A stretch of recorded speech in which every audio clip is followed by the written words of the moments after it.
Isang mapagpalang araw po sa inyo, Sir Blair, at sa lahat po ng nakikinig ng inyong mga kwento sa inyong mga YouTube channel na The Kwento ni Apong Isaac.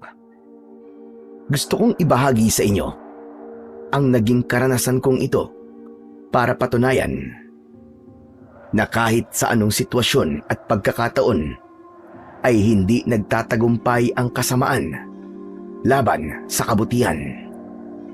Hindi man natin nauunawaan kung bakit tayo binibigyan ng Panginoong Diyos ng mabibigat na problema, ay darating din ang panahon na malalaman natin ang dahilan kung bakit kailangan natin yung pagdaanan.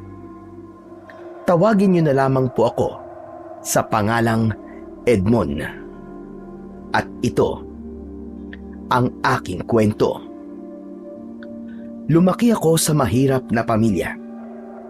Ang tatay ko na si Arman ay isang magsasaka, habang ang nanay ko na si Lusing ay isang labandera. Ang nag-iisa ko namang kapatid ay si Oji ang pangalan. Sa kabila ng kahirapan ay iginapang ng mga magulang ko ang aking pag-aaral hanggang sa nakapagtapos ako ng 2 taong kurso sa kolehiyo. Alam ko na hindi ako aasenso sa baryo namin, kaya nang natapos ko ang pag-aaral ay nagpunta ako sa Maynila para doon makipagsapalaran. Nagkaroon ako ng maayos na trabaho roon at aaminin ko na masyado kong nalunod sa magagandang bagay sa syudad.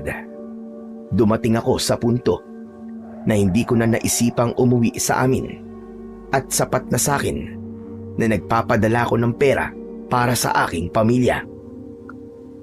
Sa Maynila ko rin nakilala ang nobya kong si Maricel. Nag-live-in kami at nanirahan kami sa iisang apartment. Napakaganda at napakabait ni Maricel, Sir Blair. Siya yung klase ng babae na hindi mo ikakahiyang ipakilala sa kahit na sino, lalong-lalo na sa pamilya mo. Isang gabi, kumakain kami ni Maricel sa isang restaurant bilang selebrasyon ng 7 taon ng aming relasyon. At hindi ko inaasahan ang sinabi niya sa akin habang kumakain kami. Edmond, 7 years na tayo magkarelasyon, pero hanggang ngayon, ay hindi mo pa naipapakilala ang pamilya mo sa akin. Kailan mo ba ako ipapakilala sa kanila? Darating din tayo dyan. Huwag kang mainip. Anong wag mainip? Hindi pa ba matagal para sa'yo ang 7 taon? Eh yung kaibigan ko nga si Darlene, pagkatapos niyang sagutin si Benjo, ay ipinakilala na siya kagad ni Benjo sa family niya. Tapos ako 7 years. Nga pa rin. Taga rito lang naman kasi ang pamilya ni Benjo, di ba? Kaya madali lang niyang naipakilala si Darlene sa mga yon. Yung pamilya ko, nasan ba sila? Hindi ba nasa probinsya? Walang eroplano ron, kaya sasakay pa tayo ng barko. Aba, matagal-tagal na biyahe yun. Bakit, naiinggit ka ba kay Darlene? Huwag kang mainggit sa kanya. Kasi kahit pinakilala kagad siya ni Benjo sa pamilya niya, ay naghiwalay naman kagad sila, di ba? Kahit na eh. Gusto ko pa rin makilala ang family mo. Sandali nga. Bakit ba ayaw mo akong ipakilala sa family mo? Seryoso ka ba talaga sa akin? Wow! 7 taon na tayo tapos ngayon mo pa ako tatanungin ng ganyan? Sa tingin mo ba ay magtatagal tayo ng 7 taon kung hindi ako seryoso sa'yo? Ikaw naman di sayo kitang ipakilala sa family ko. Wala lang talaga akong oras na umuwi sa amin. Nakita ko ang schedule mo sa trabaho. May 1 week kayong walang pasok kasi may mga aayusin sa opisina nyo. Bakit hindi na lang natin gamitin ang 7 araw na yon para umuwi sa inyo? Pwede naman ako mag-leave. Saka hindi ba? Simula nang dumating ka dito sa Maynila, ay hindi ka pa umuwi sa inyo? FYI lang, Edmond. 10 years ka na rito sa Maynila. At gano'n na rin katagal na hindi mo nakakasama ang pamilya mo. Hindi mo ba sila namimiss? Siyempre, namimiss ko sila. Lalo na yung mga luto ng nanay ko. Si tatay naman, yung mga payo niya sa akin. Tapos yung kapatid ko na si Oji. Baby pa lang siya nang umalis ako, kaya paniguradong malaki na yun ngayon. Kaya nga dapat ka nang umuwi sa inyo kahit 1 week lang. Tapos isama mo ko. Para naman makilala na nila ako. Sige na, please. Ang totoo niyan may plano na ako para doon sa 1 week na bakasyon ko . Gusto ko sana na pumunta tayo sa Boracay para makapagbakasyon tayong dalawa. Ang tagal na kaya nung huling beses tayong nagbakasyon na matagal, di ba? Puro na lang tayo kain sa labas at punta sa mall. At talagang mas pipiliin mo pa ang Boracay kaysa makita ang pamilya mo? Ewan ko sa'yo, Edmond. Padabog na ibinaba ni Maricel ang hawak niyang kutsara at tinidor. Sumandal siya sa upuan at masama ang tingin na tumingin siya sa malayo habang bahagyang nakausli ang kanyang nguso. Alam ko na kapag gano'n ang itsura niya ay galit na siya. Siguro'y kinakahiya mo ako sa pamilya mo, no? Kaya ayaw mo akong ipakilala sa kanila. Ano? Ikaw ikakahiya ako? Bakit naman kita ikakahiya? Kung pwede nga lang na ipagsigawan ko sa buong mundo na ikaw ang girlfriend ko, ay gagawin ko. Hindi mo kailangang ipagsigawan na ako ang girlfriend mo. Ang gusto ko ay umuwi tayo sa probinsya nyo at ipakilala mo ako sa pamilya mo. Para naman maramdaman ko na talagang seryoso ka na sa akin at proud ka na girlfriend mo ko. Pwede bang sa apartment na lang natin pag-usapan yan? Medyo lumalakas na kasi ang boses mo . Tignan mo nga pinagtitinginan na tayo ng ibang taong nandito. Baka isipin nila nag-aaway pa tayo. Nagulat ako nang biglang tumayo si Maricel at kinuha niya ang bag niya. Maglalakad na sana siya palabas ng restaurant pero agad kong hinawakan ang isa niyang kamay. Saan ka pupunta? Hindi pa tayo tapos kumain Uuwi na. Para mapag-usapan natin yan. Hindi pa tayo pwedeng umuwi kasi hindi pa tayo bayad dito. Umupo ka muna. Sige na. Yan, ganyan nga. Umupo ka lang dyan at tapusin natin tong pagkain natin. Sayang to. Ang mahal pa naman ng mga in-order natin. Bakit kasi ayaw mo akong ipakilala sa pamilya mo Huwag mong sabihin sa akin na meron ka nang unang ipinakilala sa kanila nang di ko alam. Umamin ka nga. May babae ka ba? O baka naman kabit mo ko? Dumali ka na naman sa pagiging praning mo. Wala akong ibang babae. Pambihira ka. Loyal ako sa'yo. Faithful pa. Sige, para matahimik ka na. Ipapakilala na kita sa pamilya ko. Uuwi tayo sa amin sa susunod na linggo. At 1 week tayo ron, okay? Talaga? Seryoso ka ba dyan? Wala nang bawian ha? Oo, seryoso ako. Alam mo namang ayokong nagagalit ka sa akin Saka, para hindi na kung ano-anong iniisip mo. Talagang love na love mo ko, no? Thank you, babe. Isang pilit na ngiti na lang ang naisagot ko kay Maricel at muli naming ipinagpatuloy ang aming pagkain. Pero, habang lumilipas ang mga minuto, ay unti-unti kong napagtanto ang malaking pagkukulang ko sa aking pamilya, lalo na sa aking nanay at tatay. Oo, buwan-buwan akong nagpapadala sa kanila ng pera, pero alam kong hindi yun sapat para sa kanila. Hindi sila kontento sa ibinibigay ko sa kanila, pero alam kong napakalaki na ng utang ko sa kanila pagdating sa oras at panahon. At baka nga tama si Maricel na panahon na para makasama ko ang aking pamilya at maipakilala ko sa kanila ang aking nobya. Mabilis na lumipas ang mga araw hanggang sa dumating na ang araw ng pag-alis namin ni Maricel.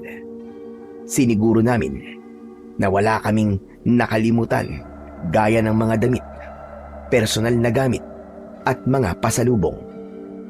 Nang sumakay na kami ng barko, ay napakasaya ni Maricel dahil yun pala ang unang beses na nakasakay siya sa ganon. Halos isang araw ang naging biyahe namin sa barko bago yun dumaong sa pier. Mula roon ay sumakay naman kami ng bus para makapunta sa probinsya ko. Pagkababa ng bus ay umarkila kami ng tricycle papunta sa mismong baryo namin.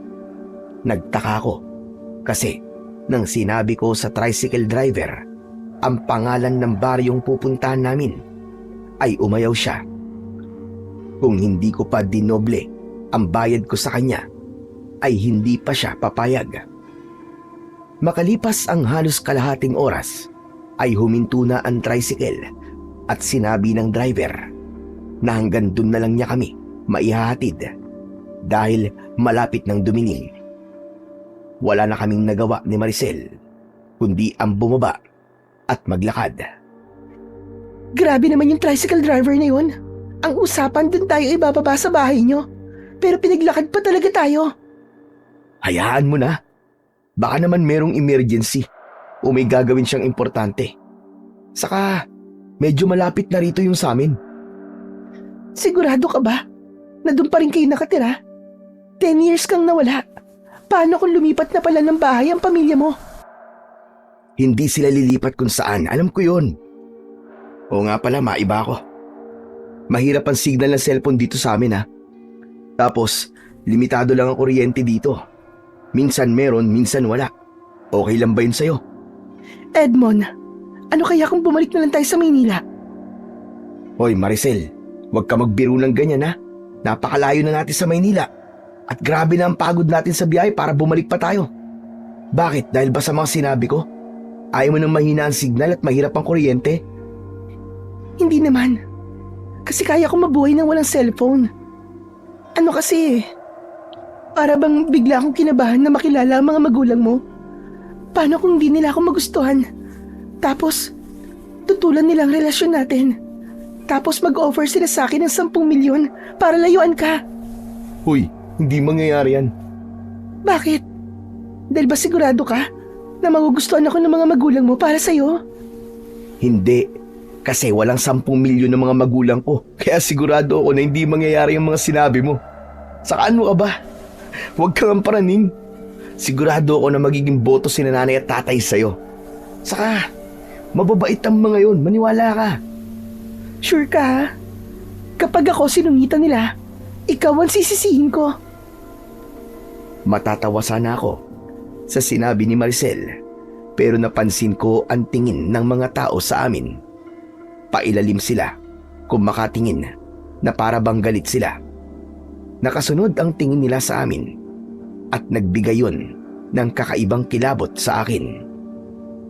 Humawak si Maricel sa braso ko at kulang na lang ay isiksik niya ang sarili niya sa akin. Edmond, may nagawa ka ba masama rito bago ka pumunta sa Maynila? Wala, bakit? Kasi ang sama ng tingin ng mga tao sa atin. Para bang kakainin nila tayo ng buhay. Parang hindi sila friendly. Huwag mo na lang silang pansinin. Malamang ay nagtataka sila kung sino tayo. Matagal akong nawala rito, di ba? Kaya siguro, hindi na nila ako namumukaan. Sa bagay, ito na nga yata yung sinasabi nila. Na kapag ang isang taga Maynila ay umuwi sa probinsya, ay parang artista ang tingin sa kanila ng mga tao. Basta, magkunwari ka na lang na wala kang nakikita. Malapit naman na tayo sa bahay namin eh. Ang totoo, ay natakot din ako.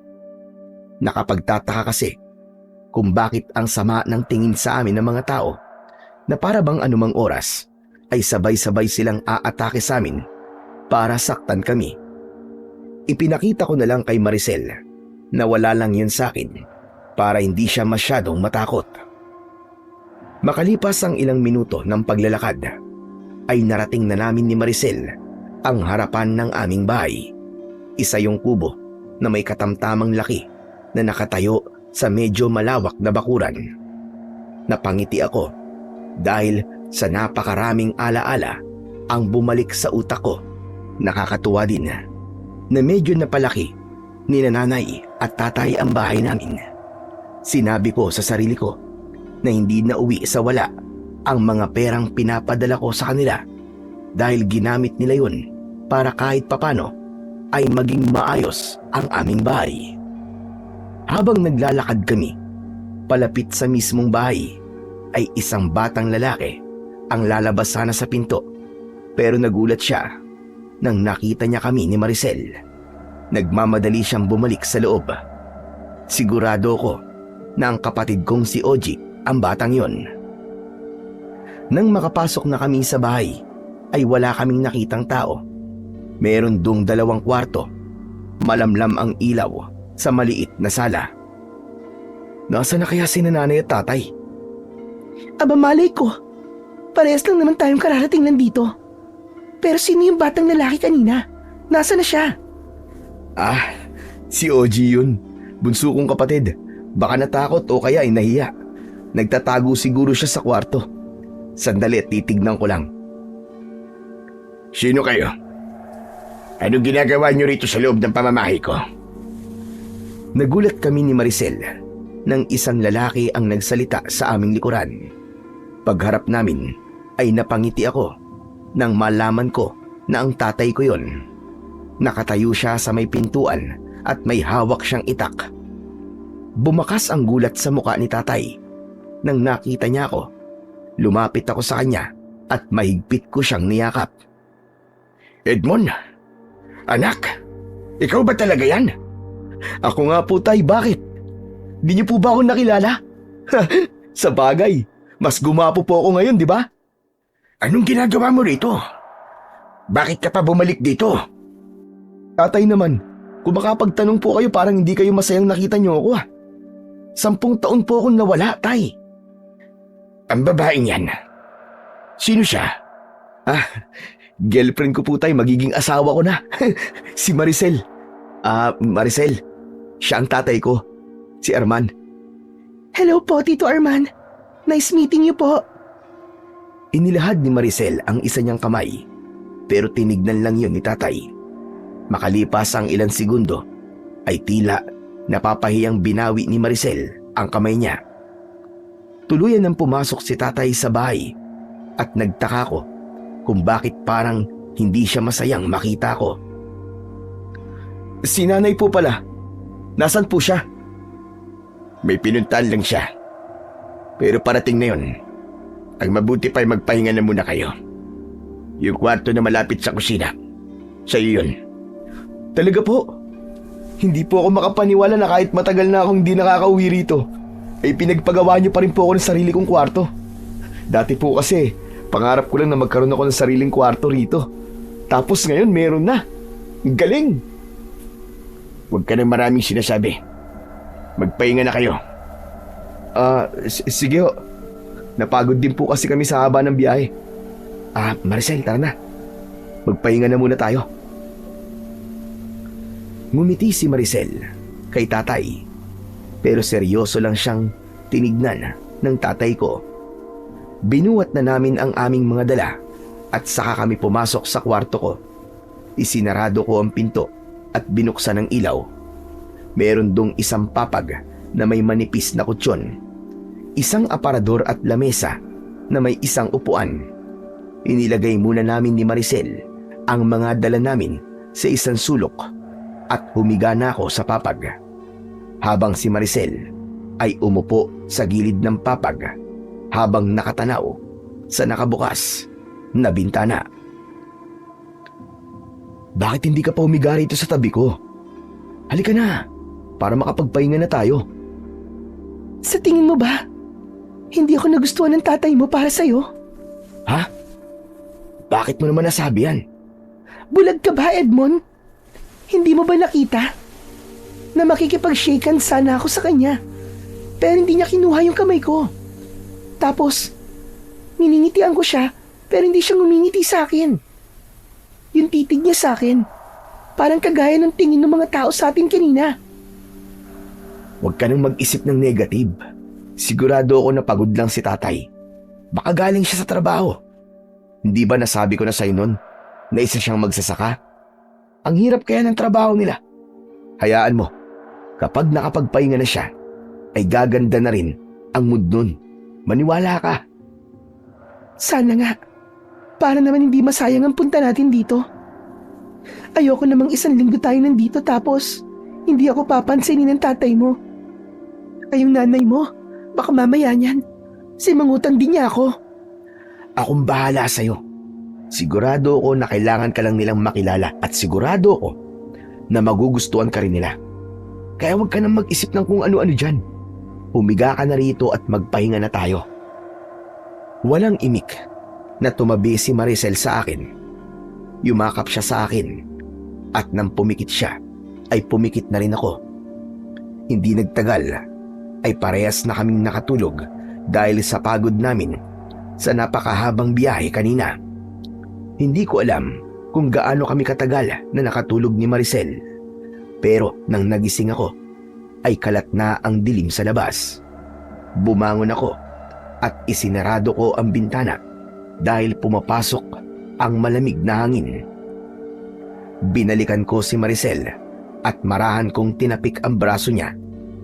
Nang nagising na siya, ay sinabi ko na kailangan na naming lumabas ng kwarto dahil baka nasa bahay na si nanay. Naramdaman ko ang kaba ni Maricel pero natuwa ako nang pinili niyang tumayo at sumama sa akin sa paglabas ng kwarto. Natigilan kami nang nakita namin sina tatay, si nanay at si Oji na nasa hapagkainan. Patay ang lahat ng ilaw kaya ang nagsisilbing liwanag ay ang isang gasera na nasa gitna ng lamesa. Ang hinala ko ay nagkaroon na naman ng problema sa linya ng kuryente sa aming baryo. Madalas talaga ang ganun kahit noon pa. Lumapit ako kay nanay at mahigpit ko siyang niyakap. Nagtaka ko dahil hindi man lang siya gumanti ng yakap sa akin. Pagbitaw ko sa kanya ay napansin kong seryoso ang kanyang muka na parang hindi rin siya masayang nakita ko gaya ni tatay. Ano ba yan, Nay? Bakit parang hindi po kayo masaya na nakita niyo ako? Ganyan din po si tatay kanina. Galit po ba kayo sa akin? Maupo na kayo at kumain na tayo. Kanina pa namin kayo hinihintay na magising. Inaya ko si Maricel na umupo. May pritong isda at sinabawang gulay sa lamesa. Maricel, siya ang nanay ko. Si Lucing. Nay, ito nga po pala si Maricel. Girlfriend ko po. Ang ganda niya po, di ba? Ano ka ba? Hindi mo na kailangan sabihin na maganda ako, nakakahiya naman. Hello po tita. Kayo po pala ang kamukha ni Edmond. Nay, teller po sa bangko si Maricel. Meron po siyang maayos sa trabaho. Saka, siya po nag-aalaga sa akin sa Maynila. Masarap din po siya magluto kagaya nyo. Medyo napahiya ako dahil walang imik si nanay. Maging si tatay ay ganun din. Si Oji naman ay nakayuko at marahang kumakain. Oji, bunso, musta ka na? Ako ang Kuya Edmond mo. Alam mo ba, baby ka pa nung umalis ako rito kaya sigurado na hindi mo ako kilala. Ang laki mo na talaga ngayon. Oo nga pala, meron akong pasalubong sa'yo ng mga laruan. Mas makabubuti na wag mo na lang kausapin si Oji. Ho? Bakit naman po? Hindi siya nagsasalita. Isinilang na siyang ganyan. Pinatingin niyo na po ba siya sa doktor? Ang alam ko po may pag-asa pang makapagsalita ang isang bata kahit nasa ganyang edad na.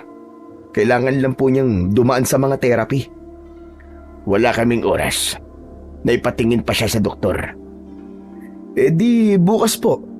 Sasamahan ko po kayo sa doktor sa bayan. Sayang po kung hindi siya magsasalita saka para malaman din po natin kung ano pong dahilan kung bakit hindi siya nagsasalita. Hindi na kailangan yon. Tanggap na namin na ganyan si Oji. At isa pa, aalis na rin naman kayo bukas ng umaga.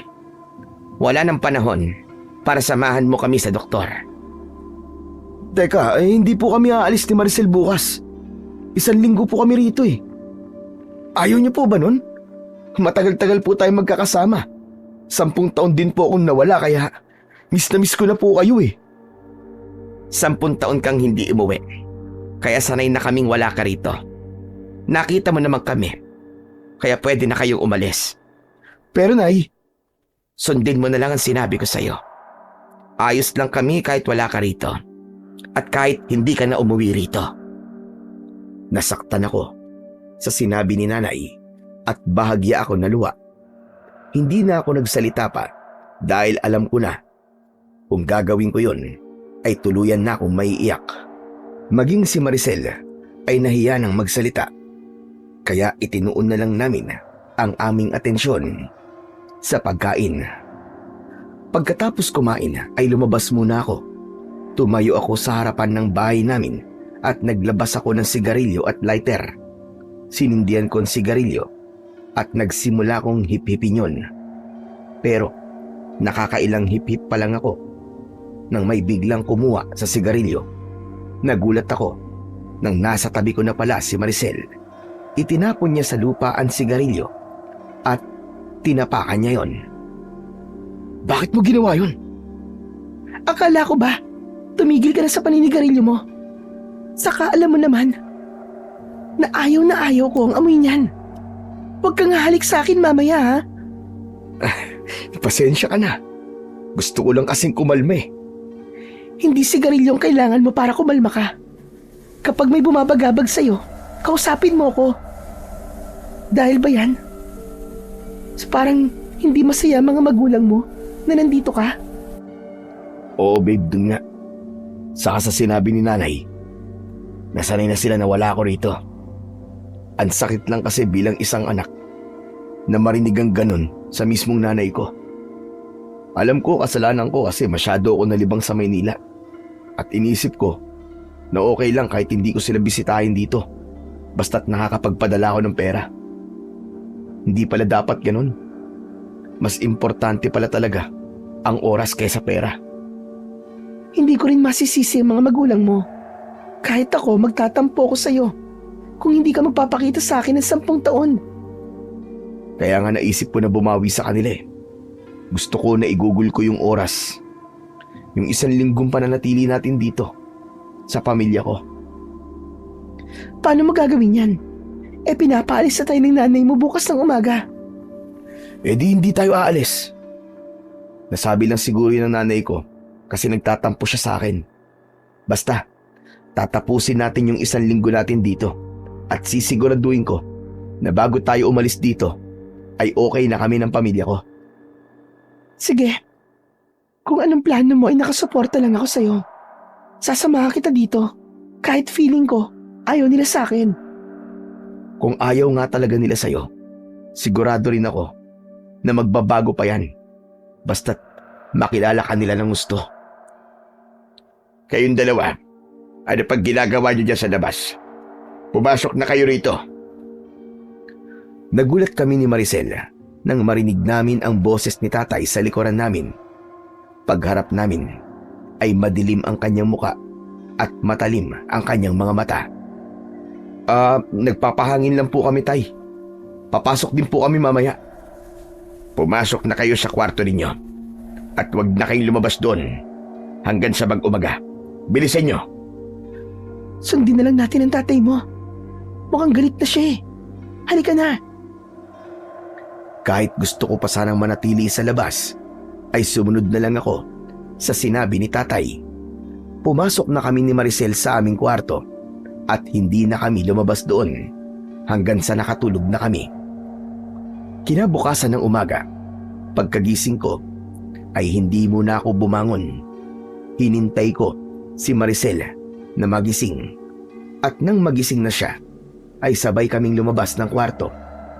May nakahain na almusal sa lamesa at mukhang hinihintay lang kami ni nanay at tatay para makasabay kaming kumain. Tahimik lang kami hanggang sa natapos na kaming kumain ng almusal. Ayos na ba mga gamit ninyo? Total tapos na kayong kumain, ay pwede na kayong umalis at bumalik sa Maynila. Ipapahatid ko kayo sa tatay mo dahil walang tricycle na pumapasok dito, Edmond. Para meron kayong katulong sa pagbubuhat ng mga gamit ninyo. Pasensya na po, Nay, ha? Pero hindi po kami aalis ngayon ni Maricel. Tatapusin po namin yung 1 linggong bakasyon namin dito. Akala ko ba'y nakapag-usap na tayo kagabi? Malinaw na sinabi ko na ngayon kayo aalis. Pero Nay, gusto ko pa po kayong makasama ng matagal eh. Pambawi ko po ito sa napakahabang panahon na hindi po ako nakauwi rito sa atin. Nay, Tay, alam ko pong galit kayo sa akin dahil natiis ko kayo ng 10 taon. Kaya hayaan niyo naman po akong bumawi sa inyo. Hindi kami galit sa'yo. Sundin nyo na lang ang sinabi ko. Umalis na kayo rito ngayon. Sorry po talaga, pero buo na po ang desisyon namin. Sa susunod na linggo pa po kami aalis. Gusto ko po talaga kayong makasama at para na rin makilala niyo po si Maricel. Hanggang ngayon ay hindi ka pa rin nagbabago, Edmond. Napakatigas pa rin ng ulo mo. Kung anong gusto mo, ayun ang ginagawa mo. Hindi ka pa rin marunong makinig sa mga magulang mo. Lusing, sa tingin ko, ay hindi mo mapipilit si Edmond na umalis. Hayaan na lang natin sila rito. Mabilis lang naman ang 1 linggo. Naririnig mo ba ang mga sinasabi mo, Arman? Maraming pwedeng mangyari sa loob ng 7 araw. Teka, sandali. Ano po bang pwedeng mangyari? Pwede po bang liwanagin niyo sa akin? Naguguluhan po ako eh. Nandito naman tayo. Mababantayan natin sila. Hayaan na lang natin si Edmond sa gusto niya mangyari. Bahala kayo sa buhay niyo. Kapag may nangyaring masama, ay huwag niyo akong sisisihin. Teka, ano po bang masamang mangyayari? Hindi niyo ako sinasagot eh. Baka pwede niyo po sabihin sa amin para maliwanagan po kami. Sa totoo lang po, nung dumating kami rito ay nahalata ko na may kakaiba sa inyo. May dapat po ba kaming malaman? Walang kakaiba sa amin, Edmond. Pero mukhang desidido na talaga kayong hindi umalis ngayong araw. Sige. Pumapayag na ako na dumito kayo ni Maricel ng 1 linggo. Pero meron kayong dapat sundin na mga bagay. At ayokong magtatanong kayo kung bakit nyo kailangang gawin ang mga yon. Una, kahit anong marinig o makita nyo, ay huwag nyo nang pansinin, lalo na tuwing gabi. At huwag kayong makikipag-usap sa ibang tao. Dito lang kayo sa loob ng bahay. At hanggat maaari, ay huwag kayong magpapakita sa kahit na sino. At pagsapit ng 9:00 ng gabi, dapat ay nasa loob na kayo ng kwarto ninyo. Hindi kayo maaaring lumabas doon hanggat hindi sumasapit ang umaga. Paano naman po kung gagamit po kami ng banyo? Meron akong arenola. Ipapahiram ko yun sa inyo. Ano po ba talaga nangyayari? Bakit kailangan namin gawin ang mga sinabi niyo, Nay? Hindi ka ba marunong makaintindi? Ang sabi ko, huwag ka nang magtanong. Kung gusto nyo manatili rito ng ilang araw pa, ay sundin nyo na lamang ang mga sinabi ko. Nagkakaintindihan ba tayo? Opo. Matapos yun, ay lumabas si nanay ng bahay at hindi ko alam kung saan siya pupunta. Habang si Maricel naman ay nagpaalam na maliligo kaya naiwan kami ni tatay. Aalis din sana si tatay pero agad ko siyang pinigilan. Tay, sandali lang po. Baka pwede ko namang malaman. Ano po ba talaga nangyayari dito? Napakatagal mong nawala sa baryong ito, Edmond. Marami nang nagbago rito. Mga pagbabago na hindi namin ginusto. Gaya po ng ano, Tay? Mas makakabuti na wala kang nalalaman. At kapag umalis ka na rito, nakikiusap ako sa iyo na wag ka nang babalik kahit kailan, anak. Kahit isipin mo na lang na patay na kami, ay walang problema sa amin. Aba teka, hindi naman po pwede yun. Pamilya ko po kayo eh. At hindi ko po kayo kayang kalimutan ng ganun-ganun na lang. Bakit ba kasi hindi nyo na lang po ipaliwanag sa akin ng lahat? Para maintindihan ko kung bakit po kayo nagkakaganyan. Gaya ng sinabi ko sa iyo, Edmond, mas mabuti na wala kang alam. Matiim akong tinignan ng tatay ko. Tila may gusto pa siyang sabihin sa akin pero halatang pinipigilan niya ang kanyang sarili. Umalis na rin siya at napaisip ako kung ano nga ba talaga ang nangyayari at napakalaki ng pinagbago ng mga magulang ko. Hindi kasi ganun ang pagsalubong na inaasahan ko. Ang nasa utak ko ay magiging masaya sila sa pagdating ko, pero kabaligtaran ang nangyari. Halatang ayaw nila na naroon ako at hindi sila masaya na umuwi ako. Napatingin ako kay Oji na naglalaro sa sahig. May hawak siyang lumang robot na laruan at isang laruang dragon. Naalala ko ang mga laruan na binili ko para sa kanya, kaya kinuha ko ang mga yon sa kwarto at saka ako lumapit kay Oji. Napansin ko ang takot sa mga mata ni Oji at aalis sana siya, pero hinawakan ko ang braso niya. Teka, sandali lang Oji. Meron akong ibibigay sa'yo. Alam mo ba ang laman ng plastic na hawak ko? Mga laruan to para sa'yo. Natatakot ka ba sa akin? Sa bagay, ngayon mo lang ako nakilala. Baby ka pa kasi nung umalis ako rito eh. Pero ako ang kuya mo. Sandali, at ipapakita ko sa'yo ang mga laruang binili ko para sa'yo. Isa-isa kong nilabas ang laman ng hawak kong plastic. Meron doong iba't ibang klase ng laruan, gaya ng baril-barilan, mga sasakyan, at isang robot. Nahihiyang hinawakan at tinignan ni Oji ang mga yon. Yan, ang dami mo ng laruan ano? Hindi mo na kailangang pagtiisan yan luma mo mga laruan. Sa'yo lahat yan ha. Hayaan mo, sa susunod na araw ay pupunta tayo sa bayan. Tapos, ibibili pa kita ng mga laruan mo. Para ikaw mismo makapili ng mga gusto mo. Tumingin si Oji sa akin at nahihiya siyang ngumiti. Muli akong napangiti dahil yon ang unang beses na nakita kong ngumiti ang kapatid ko. Oo nga pala Oji, alam mo ba kung ano nangyayari rito? Bakit ganun si nanay at tatay? Bakit parang meron silang tinatago sa akin na takot silang malaman ko? Ay, nakalimutan ko nga pala. Di ka nga pala nakapagsasalita. Paano mo nga pala masasagot ang mga tanong ko? Ipinakita sa akin ni Oji ang laruan niyang robot at dragon. Ibinangga niya ang dragon sa robot na para bang inaatake ng dragon ang robot. Itinumba niya ang robot at sa kanya inilapit sa mukha ko ang dragon. Hindi ko maintindihan ang ibig mong sabihin eh. Kung nakakapagsalita ka lang sana. Ikaw malamang ang magsasabi sa akin ng mga dapat kong malaman.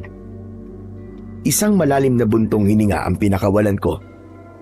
Napakabigat ng pakiramdam ko ng sandaling yon dahil sa dami ng katanungan na tumatakbo sa isip ko. Pero umasa ako na sa loob ng 1 linggo ay masasagot ang mga yon dahil alam kong hindi ako matatahimik hanggat hindi ko nalalaman kung ano ba talaga ang nangyayari sa mga magulang ko. Kinagabihan, pagsapit ng 9:00 ng gabi, ay pumasok na kami ni Maricel sa kwarto. Hindi nagtagal ay may kumatok sa pinto. Pagbukas ko ng pinto ay naroon si nanay at iniabot niya sa akin ang arinola. Walang imik siyang umalis at doon ko na isinarado ang pinto. Bakit may dala kang kaldero? Magluluto ba tayo dito sa kwarto mo? Nakakatawa ka naman. Hindi mo ba alam kung ano to? Hindi to kaldero. Arinola ang tawag dito. Dito tayo iihi para hindi na tayo lumabas para magpunta sa banyo. Hindi ba sabi ni nanay ay hindi na tayo pwedeng lumabas ng kwarto mula 9:00 ng gabi hanggang umaga? Eh baka naman pumanghi dito sa kwarto natin. Kaya nga meron tong takip eh, para hindi mangamoy kung ano man ang laman nito. Masasanay ka rin sa paggamit nito. Saka 1 linggo lang naman tayong ganito. Kaya pagtiisan na lang natin. Alam mo, ang weird talaga. Alin? Itong arinola? Hindi yan. Yung nanay at tatay mo. Sorry ha, pero ang weird nila. Yun nga rin na napansin ko sa kanila eh. Ibang-iba sila sa nakasama ko bago ako umalis dito. Pakiramdam ko nga ibang tao na sila eh. Para bang hindi ko na sila kilala. Nakita mo na? Ikaw na mismong anak nila ang nagsasabi. Para kasing hindi normal na hindi sila masaya na umuwi ka rito Matapos ang 10 taon. Hindi ba?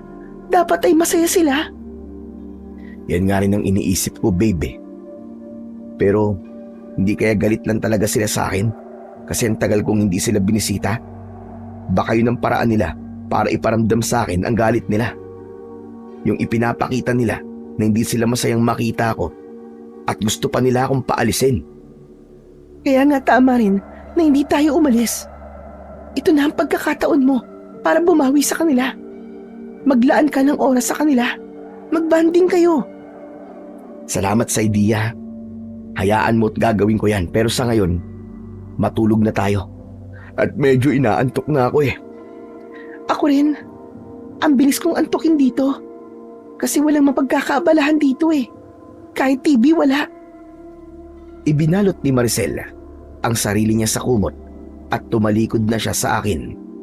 Umayos na ako ng pagkakahiga at pumikit na ako para matulog na. Makalipas ang ilang sandali ay nagising ako dahil sa paulit-ulit na pagtapik ni Maricel sa mukha ko. Ano ba yun? Bakit? Nauuhaw ako, babe. Ikuha mo naman ako ng tubig. Sandali lang, inaantok pa yung tao eh. Nauuhaw nga ako eh. Sige na, ikuha mo na ako ng tubig. Napilitan akong tumayo kahit inaantok pa ako. Pupungas-pungas akong lumabas ng kwarto at sumalubong sa akin ang kadiliman. Nagtungo ako sa kusina at habang kumukuha ako ng tubig ay napansin kong nakaawang ang pinto ng kwarto ni nanay at tatay. Doon din natutulog si Oji kasama nila. Hindi ko alam pero parang may kung anong puwersang nag-utos sa akin na sumilip sa kwartong yon. Ipinatong ko muna sa lamesa ang baso at marahan akong naglakad papunta sa pinto. Sumilip ako at napansin kong nakabukas ang bintana. Dahil bilog ang buwan ng gabing yon, kahit paano ay may liwanag sa loob ng kwarto. Nagtaka ko dahil wala roon si nanay, si tatay at si Oji. Pumasok ako sa kwarto at sumilip ako sa bintana pero hindi ko sila nakita sa labas. Isinarado ko ang bintana at bumalik ako sa kusina para kunin ang isang baso ng tubig. Dinala ko yon kay Maricel. Umupo ako sa gilid ng papag at inisip ko kung saan maaaring pumunta ang pamilya ko. Thank you sa tubig, babe ah. Oh, anong ginagawa mo? Bakit nakaupo ka pa dyan? Halika na rito, matulog na ulit tayo. Wala si nanay at tatay. Anong sinabi mo? Umalis sila. Hindi ko alam kung saan sila nagpunta eh. Nakita ko kasing nakabukas yung kwarto nila tapos pagsilip ko ron, wala silang lahat doon. Baka naman nagpapahangin lang sila sa labas. O kaya namamasyal lang sa kung saan. At saan naman sila mamamasyal ng ganitong oras? Saka lamig-lamig na rito sa loob ng bahay. Kaya imposibleng kailangan pa nilang lumabas para magpahangin. Kinakabahan ako. Baka kung saan sila nagpunta at kung ano na ang nangyayari sa kanila. Alam mo, ikaw naman itong napapraning. Huwag kang mag-isip ng ganyan. Sigurado ako na kung nasan man sila ay okay lang sila. At babalik din ng mga yun maya-maya lang. Ewan ko ah. Pero kinakabahan talaga ako, babe. Nakapagtataka kasi na hindi nila tayo pinapayagan na lumabas ng ganitong oras tapos sila naman pala lalabas. Ano kaya kung hanapin natin sila? Babe, hindi magandang ideya yan. Paano kung pag-alis natin ay sila naman ang dumating? Di nagkasalisihan pa tayo. Ang gawin na lang natin ay hintayin natin sila dito sa bahay. Naisip ko na may punto ang sinabi ni Maricel. Kaya pumayag ako sa suwestyon niya. Umupo kami sa may sala at sinindihan ko ang gasera. Kahit papano ay meron kaming liwanag. Parehas kaming tahimik na naghintay ni Maricel. Sa utak ko ay paulit-ulit akong nagdadasal na sana ay okay lang ang pamilya ko. Lumipas ang ilang oras pero wala pa rin ang pamilya ko. Hindi na kinaya ni Maricel ang antok at humiga na siya sa mahabang upuan. Maya-maya lang ay tulog na siya. Maging ako ay matindi na rin ang antok ng oras na yon. Kaya kahit nakaupo ako, ay hindi ko napigilan ang sarili kong pumikit hanggang sa tuluyan na akong nakatulog. Umaga na nang nagising ako. Mabilis akong tumayo at nakita ko si nanay na abala sa kusina.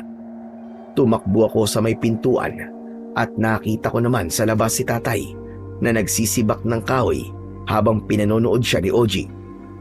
Kahit papano ay nakahinga ako ng maluwag dahil mukhang ligtas naman ang pamilya ko. Maya-maya pa ay tinawag na kami ni nanay para mag-almusal. Ginising ko na si Maricel at hindi nagtagal ay magkakasalo na kaming kumain. Nagkakatinginan kami ni Maricel at palihim niya akong pinanlakihan ng mata. Alam ko na gusto niyang itanong ko sa mga magulang ko kung saan sila galing kagabi. Tay, saan po pala kayo nagpunta kagabi? Wala. Natutulog lang kami. Lumabas po kasi ako ng kwarto para kumuha ng tubig. Tapos napansin ko pong nakabukas po yung pinto ng kwarto nyo. Sumilip po ako pero wala po kayong tatlo ron eh. Imposible ang sinasabi mo. Natutulog kami sa kwarto namin at hindi kami lumabas. At saan naman kami pupunta? Gabi na. Kakagising mo lang siguro nung sumilip ka sa kwarto namin. Namamalikmata ka lang. Kaya ang akala mo ay wala kami roon. Hindi po ako pwedeng magkamali. Wala po talaga kayo sa kwarto nyo kagabi. Pumasok pa nga po ako ron at sinarado ko po yung bintana. Kaya imposible po na namamalikmata lang po ako. Bakit bang kulit mo? Sinabi nang hindi kami lumabas kagabi. Walang dahilan para lumabas kami ng ganong oras. Pero sigurado po ako sa nakita ko eh. Maricel, di ba? Wala si nanay sa kwarto nila. Naghintay pa nga tayo sa kanila, di ba? Naghintay nga tayo sa kanila. Pero hindi ko kasi tinignan yung kwarto nila kagabi. Kaya hindi ko masasabi na wala sila ron. Niwala lang ako sa'yo nung sinabi mo na wala sila sa kwarto nila. Nakita mo na? Ikaw lang ang nakakita na wala kami sa kwarto namin. Isa pa, hindi ba sabi ko ay wag na kayong lalabas ng kwarto niyo mula 9:00 ng gabi hanggang mag-umaga? Nauhaw po kasi si Maricel eh. Kaya kinilangan ko po siyang ikuha ng tubig. Kung ganon mamayang gabi, ay magsimula na kayong magdala ng pitsyel na may tubig at baso sa kwarto ninyo para hindi nyo na kailangan pang lumabas. Nay, ano po ba talagang dahilan kung bakit hindi po kami pwedeng lumabas ng kwarto kapag ganong oras? Baka naman pwede nyo nang sabihin sa amin. Kasi gulong-gulo na po talaga ang utak ko eh. Hindi umimik si nanay at ipinagpatuloy niya ang pagkain. Tinignan ko si tatay at umasa ako. Nasasagutin niya ang tanong ko pero umiwas siya ng tingin sa akin. Nang sandaling yon ay nawalan na ako ng pag-asa. Nasasagutin pa nila ang mga katanungan sa utak ko at mukhang wala na akong magagawa pa kundi ang hanapin ang mga kasagutan sa sarili kong pamamaraan. Matapos namin mag-almusal, ay tumambay ako sa labas ng bahay. Doon ako nag-isip kung paano ko malalaman ang mga sagot sa napakaraming tanong na gumugulo sa utak ko. May ilang mga tao ang dumaan at kapansin-pansin ang tila galit na tingin nila sa akin. Nilabanan ko sila ng tingin at napayuko sila nang gawin ko yon. Hoy, anong ginagawa mo rito? Nagmumuni-muni? Grabe ka. Nakakagulat ka naman. Ano ba kasing iniisip mo? Yung pagsisinungaling ni nanay kanina. Hindi ko alam kung bakit ayaw nilang aminin sa atin na wala talaga sila sa kwarto nila kagabi. Tapos ikaw, hindi mo man lang ako sinuportahan kanina, pambihira ka. Ano ba kasing gusto mong gawin ko? Sinabi ko lang naman ang totoo na hindi ako sumilip sa kwarto nila. Kaya hindi ko alam na nandoon ba sila o wala. Pero alam mo babe, sa mga nangyayari ngayon, ay mas lalong lumalakas ang kutob ko na meron silang tinatago sa akin. Gusto kong malaman kung ano yun. At paano mo naman malalaman yun, Aber? Hindi ko alam. Sa ngayon ay wala pa akong plano. Alam mo, para makapag-isip ka ng maayos, ay mabuti pang mamasyal tayo rito. Tignan mo nga mukha mo. Halatang sobrang stress ka na. Meron ba ditong magandang lugar na pwede nating puntahan? Oo nga no. Sa bagay tama ka. Simula nang dumating tayo rito, ay wala nang tigil ang utak ko sa pag-iisip sa kung ano ba talaga nangyayari sa pamilya ko. Merong magandang lugar dito, babe. Talaga? Saan? Baka pwedeng puntahan natin ngayon para hindi pa laging nandito lang tayo sa bahay nyo. Meron ditong burol sa may dulo nitong baryo. Yun nga lang, bago tayo makarating sa mismong burol, ay may dadaanan tayong gubat. Pero safe naman dun eh. Magandang tumambay dun habang pinapanood ang paglubog ng araw. Gusto ko yan. Tapos mag-picnic na rin tayo doon. Ano sa tingin mo? Pwede naman. Pero anong mga pagkain ang dadali natin? Teka. Alam ko na. Bumili tayo sa bayan habang maaga pa. Nang sandaling yon, ay isinentabi ko muna ang mga iniisip ko.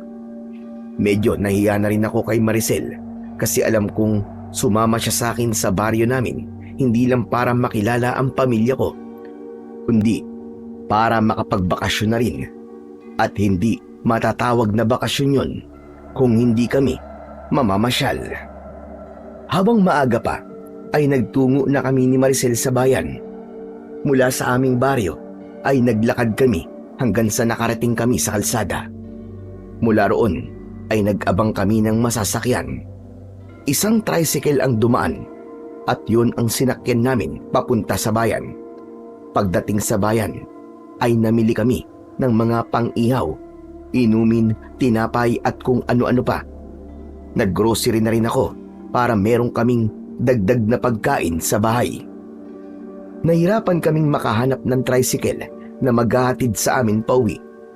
Sa tuwing binabanggit ko kasi ang pangalan ng aming lugar, ay tumatanggi na kagad ang mga tricycle driver na para bang meron silang kinatatakutan sa lugar namin. Sa awa ng Diyos, isang tricycle driver ang pumayag na ihatid kami, pero doble na naman ang bayad. Pinatos na namin yon, kesa naman hindi kami makauwi. Nang nakarating na kami sa bahay, ay agad naming inayos ni Maricel ang aming mga pinamili. Habang ginagawa namin yon, ay dumating si tatay. Galing ba kayo sa bayan? Opo tay. Namili po kami ng mga kailangan natin dito sa bahay.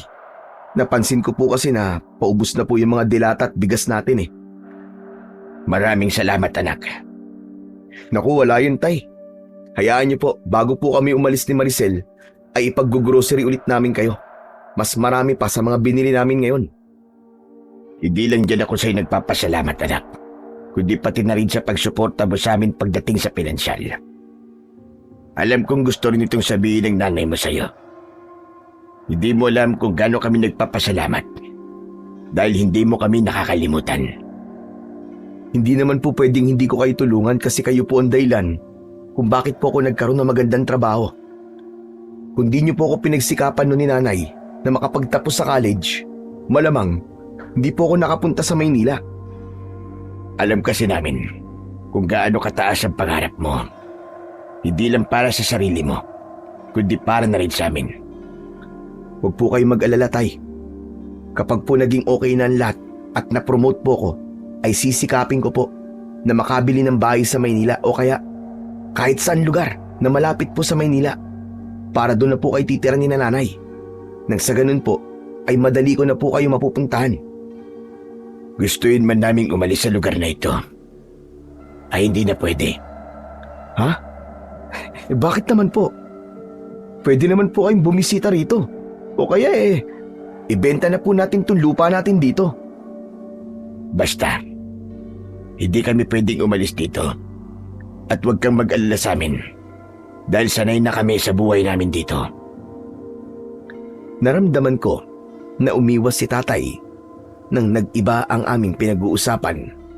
Naisip niya siguro na baka tanungin ko siya kung bakit hindi sila pwedeng umalis sa baryo namin.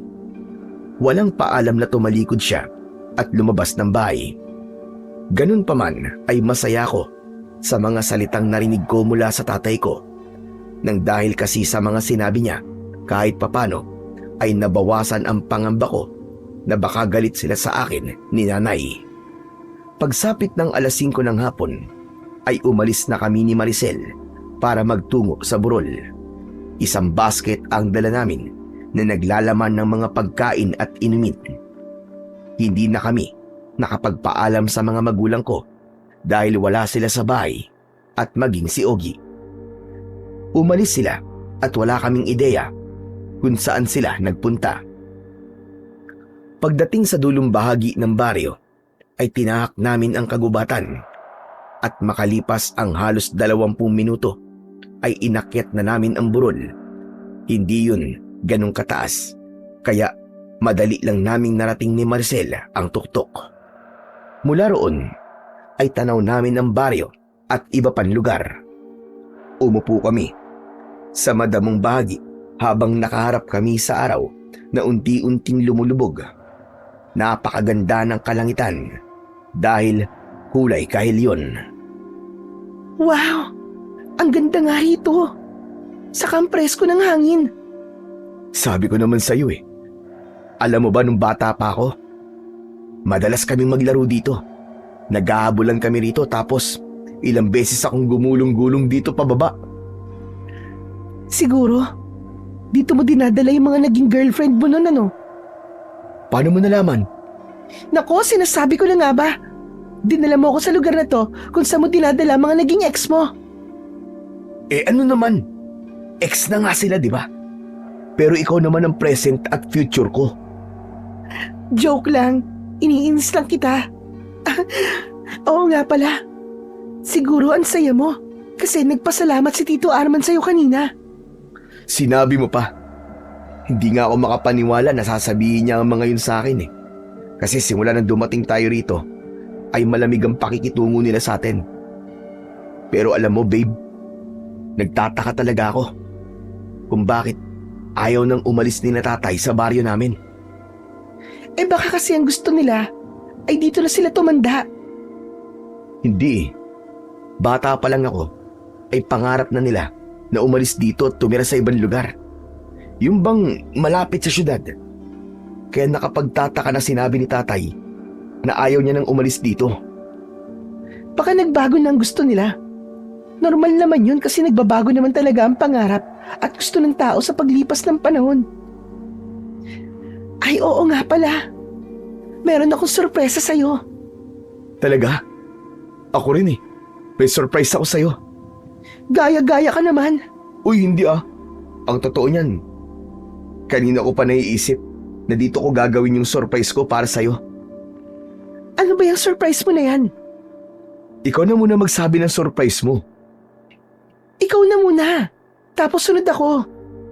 Ladies first nga, di ba? Kaya ikaw na muna. Ay nako, sige na nga. Pero medyo kinakabahan kasi ako eh. Baka kasi hindi mo magustuhan ang surprise ko. Sabihin mo na. Kinakabahan tuloy ako eh. Kasi, Edmond, buntis ako. 4 months na. Ano? Teka. Tama ba ang pagkakarinig ko? Buntis ka? Oo. Nang nalaman ko to, naisip ko na baka magalit ka sa akin. Kasi wala pa sa plano natin na magkaroon ng baby, di ba? Wala nga sa plano natin pero ano ka ba, okay lang yan. Blessing nga yan eh. Ibig pa lang sabihin, magiging tatay na ako. Malamang, alangan namang magiging nanay ka. Eh ako yun. Yes! Magiging tatay na ako! Magkakaanak na ako! Yes! Thank you Lord! Magiging tatay na ako! Ano ka ba, huy? Ang ingay mo. Baka mamaya may makarinig sa'yo eh. Sorry. Sobrang saya ko lang kasi. Gusto kong magsisisigaw at magtatatalon sa sobrang saya ko. Salamat kasi hindi ka nagalit, babe. Bakit naman ako magagalit? Magkakaanak naman talaga tayo. Pero napaaga nga lang. Ikaw? Ano pala yung sorpresa mo sa akin? Ay oo nga pala. Munti ko nang makalimutan ah. Tumayo ako at inilahad ko ang isa kong kamay. Nang kunin yun ni Maricel, ay iginiya ko siya na tumayo rin. Nang magkaharap na kaming dalawa, ay lumuhod ako at mula sa bulsa ng aking shorts ay inilabas ko ang isang maliit na kahon. Binuksan ko yon at tumambad kay Maricel ang isang diamond ring. Tila alam na ni Maricel kung para sa yon dahil napasinghap siya at nangilid ang luha sa kanyang mga mata. Maricel, handa ka bang magpakasal sa akin? Oo naman, babe. Handang-handa ako. Talaga? Papakasalan mo ako? Oo, sabi. Bilisan mo na. Isuot mo na sa akin yung singsing. Nakangiti kong isinuot sa daliri ni Maricel ang singsing. Mabilis akong tumayo at siniil ko ng halik ang kanyang malambot na labi. Nang maghiwalay ang aming mga labi, ay parehas kaming naiiyak sa labis na kasiyahan. Tamang-tama pala na dito ako nag-propose kasi dito mo rin sinabi na magkakaanak na tayo. Huwag kang mag-alala dahil bago ka manganak ay magpapakasal na tayo, babe. Talaga? Oo, babe. Pinapangako ko yan sa'yo. Mahigpit naming niyakap ang isa't isa. Matapos yun ay muli kaming umupo at pinagmasdan namin ang paglubog ng araw. Inihilig ni Maricel ang ulo niya sa balikat ko at masuyo ko namang hinawakan ang isa niyang kamay. Nang sandaling yon ay nakalimutan ko ng panandalian ang mga gumugulo sa isip ko. Naging payapa ang aking puso dahil katabi ko sa napakagandang lugar na yon ang babaeng makakasama ko habang buhay. Nalibang kami ni Maricel sa pag-iihaw sa itaas ng burol. Habang ginagawa namin yon, ay masaya kaming nagkwentuhan, kaya hindi namin namalayan ang paglipas ng mga oras. Hanggang sa napansin namin na madilim na pala, doon na kami nagdesisyon na umuwi. Habang naglalakad pababa ng burol, ay hindi maalis ang saya sa aking puso.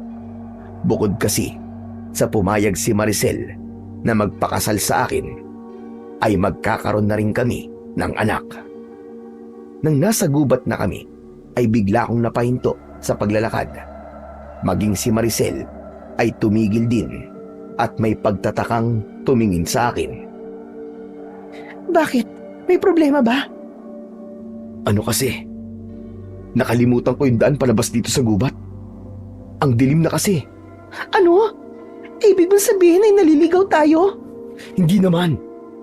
Kailangan ko lang makita ng maayos ang daan para malaman ko kung paano tayo makakalabas dito sa gubat. Paano yan? Wala tayong dalang flashlight. Kahit yung mga cellphone natin ay iniwan natin sa bahay. Huwag kang mag-alala. Makakalabas din tayo dito. Hindi naman malawak ng gubat eh.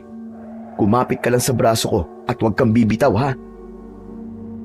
Nang humawak si Maricel sa braso ko, ay nagsimula na akong maglakad habang nakasunod siya sa akin. Pinilit kong aninagin ang dinadaanan namin, pero dahil sa sobrang dilim, ay halos wala akong makita. Nagdasal na lang ako na sana ay tama ang daan na tinatahak namin. Muli kaming napahinto nang may narinig kaming kaluskos sa aming kaliwa. Humigpit ang pagkakahawak ni Maricel sa braso ko. Ano yun, babe? Wala yun. Baka may nalaglag lang ng sanga mula sa puno. Hindi. Parang may naglalakad. Parang papalapit siya sa atin. Ayan ka na naman sa pagiging praning mo eh. Wala nga yun. Ikaw kasi. Bakit kasi nagpagabi pa tayo dito sa burol? Tingnan mo. Nahihirapan tuloy tayo makalabas sa gubat na to. Pwede bang wag mo akong sisihin? Hindi ko naman ginusto to eh. Gumapang ang kilabot sa buong katawan ko nang may narinig kaming mabibigat na yabag ng paa na papalapit sa amin. Agad kong hinila si Maricel at nagtago kami sa likod ng isang makapal na halaman. Ramdam ko ang panginginig ni Maricel dahil sa sobrang takot. Maigpit kong hinawakan ang kamay niya upang iparating sa kanya na ako ang bahala sa kanya.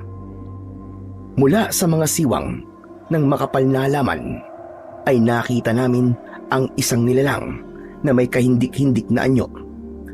Matutulis ang mga kuko at ngipin niya. Ang mga mata niya ay malalaki at pulang-pula.